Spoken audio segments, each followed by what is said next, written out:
அனைவருக்கும் வணக்கம். இன்று நாம் பார்க்க இருப்பது ரொம்ப வித்தியாசமான கோயிலுங்க.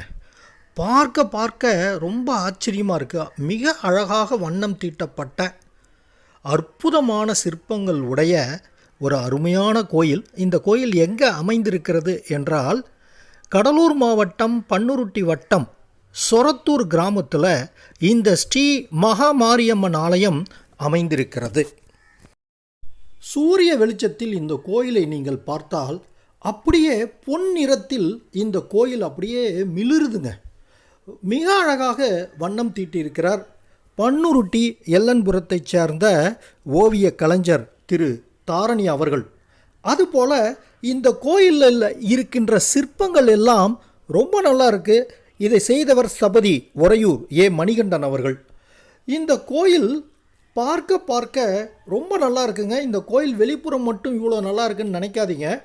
கோயிலுடைய உட்புறத்தில் பல நுட்பமான வண்ண ஓவியங்களை நம்முடைய ஓவிய கலைஞர் திரு தாரணி அவர்கள் வரைந்திருக்கிறார். அந்த ஓவியத்தையெல்லாம் இப்போ நான் உங்களுக்கு காட்ட போகிறேன். அதை பார்த்து நீங்கள் அசந்து விடுவீர்கள் அப்படின்றது எனக்கு ரொம்ப நல்லா தெரியும். வாங்க நம்ம இந்த கோயிலோட உட்புறத்தில் போகலாம். பல நுட்பமான ஓவியங்களை நாம் இப்பொழுது பார்க்கலாம்.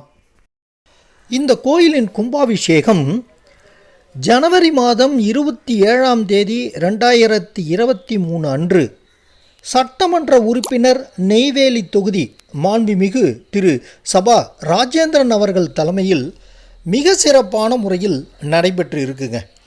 ரொம்ப அற்புதமான ஓவியங்களை நாம் இப்போ கோயிலுடைய உள்புறத்தில் பார்க்க போகிறோம்.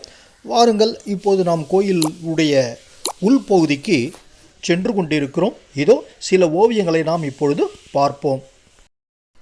இதோ இந்த பூவில் பாருங்கள், சொரத்தூர் ஸ்ரீ மகாமாரியம்மன் அப்படின்றத ரொம்ப நுட்பமாக எழுதியிருக்கார் பாருங்களேன். அப்புறம் 2 வண்ணங்களை கொண்டு வரையப்பட்ட ஒரு அற்புதமான ஓவியம் ஒன்று மேலே காணப்படுகிறது. அதன் அருகில் கிட்டத்தட்ட எல்லா வண்ணங்களையும் பயன்படுத்தி வரையப்பட்ட இன்னொரு ஓவியம் காணப்படுகிறது. அப்புறம் இந்த மாரியம்மன் படத்தை பாருங்களேன். இதில் ஒரு நுட்பமான விஷயத்தை இங்கே ஓவியர் வரைந்திருக்கிறார். அது என்ன தெரியுமா? என்னங்க, ஏதாவது கண்டுபிடிச்சிங்களா? ஒன்றும் இல்லைங்க. நல்லா பின்னாடி பாருங்கள். நெய்வேலி லிக்னைட் கார்பரேஷனுடைய அந்த டவர்லாம் தெரியுது பாருங்கள். இப்போ நல்லா தெரியுது இல்லையா? எவ்வளவு நுட்பமாக இந்த ஓவியத்தை வரைந்திருக்கிறார் ஓவியர் அப்படின்றத நம்ம புரிஞ்சுக்கலாம்.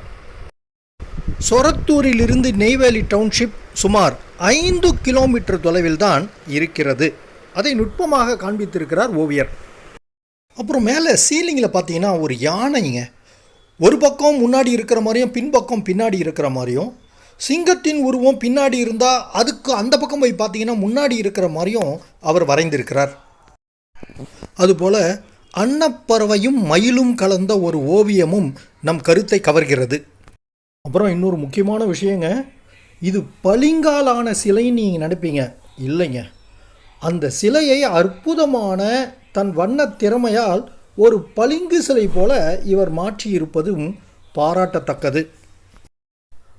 கோயிலுடைய உட்புறத்திலே மாரியம்மனுடைய வரலாற்றை மிக அழகாக வரைந்து வைத்திருக்கிறார்கள். இந்த கோயிலை பார்க்க இந்த கோயிலில் காணப்படும் சிற்பங்களும் அதற்கு தீட்டப்பட்ட வண்ணங்களும் நம் கருத்தை கவர்கின்றன. இதற்கு முக்கிய காரணம் யார் என்றால், நிச்சயமாக சட்டமன்ற உறுப்பினர் நெய்வேலி தொகுதி திரு மாண்புமிகு சபா ராஜேந்திரன் எம்எல்ஏ அவர்களும் அவருடைய சகோதரர் திரு சபா வெங்கடேசன், திரு சபா பாலமுருகன் அவர்களையும் சாரும். அதுபோல இந்த கோயில் அமைய முக்கியமாக சொரத்தூர் கிராமவாசிகள் நல்ல முறையில் ஒத்துழைத்தார்கள் என்று கூறுகிறார்கள். இந்த ஆலயம் பன்னுருட்டியில் இருந்து வடலூர் செல்லும் சாலையில் கொல்லுக்காரன்குட்டை என்கின்ற ஊரில் இருந்து 6 கிலோமீட்டர் தொலைவிலும், நெய்வேலி டவுன்ஷிப்பில் இருந்து 5 கிலோமீட்டர் தொலைவிலும் இந்த ஊர் அமைந்துள்ளது. சொரத்தூருக்கு அருகில் அமைந்துள்ள மருங்கூரில் சங்ககால தமிழ் மக்கள் வாழ்ந்ததற்கான அடையாளங்களை சரித்திர வல்லுநர்கள் கண்டுபிடித்திருக்கிறார்கள். ஆக மிக முக்கியமான இந்த இடத்தில் அமைந்துள்ள ஸ்ரீ மகா மாரியம்மனை வழிபட்டு பலன் பெறுமாறு கேட்டுக்கொண்டு பண்ருட்டி முத்துக்குமார் சேனலை சப்ஸ்கிரைப் செய்யுமாறும் கேட்டுக்கொண்டு உங்களிடமிருந்து விடைபெறுகிறேன். நன்றி, வணக்கம்.